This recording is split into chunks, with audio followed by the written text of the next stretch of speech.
She had lived a quiet and calm life. She always kept to herself and was the modern definition of an introvert.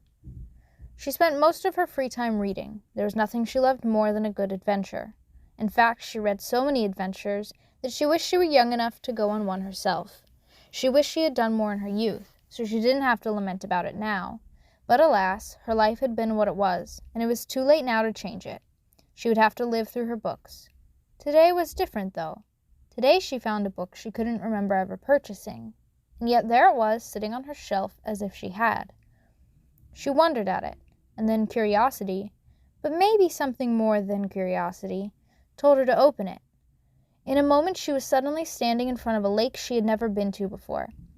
She also wasn't herself, but she felt like herself. In fact, she was herself, just younger. She looked out at the lake confused, when suddenly a great beast rose from the water. She felt frozen. Surely this was a dream, but why did it feel so real? She made up her mind to run, dream or not.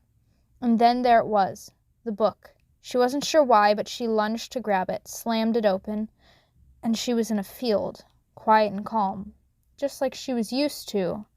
When a shriek cried out above her, she looked up to find a creature on wings diving down at her.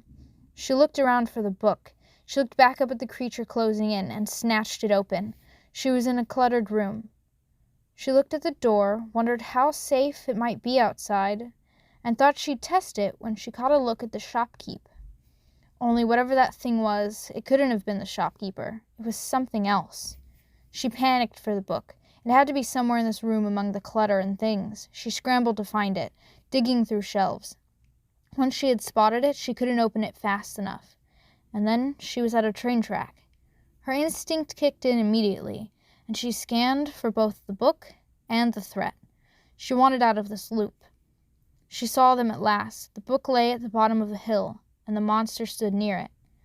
She ran, she slid, she held her breath, reached, grabbed, opened the book to its very last page, and suddenly she was at home, just as she had been, and the book was gone. She took a moment to think, exhausted.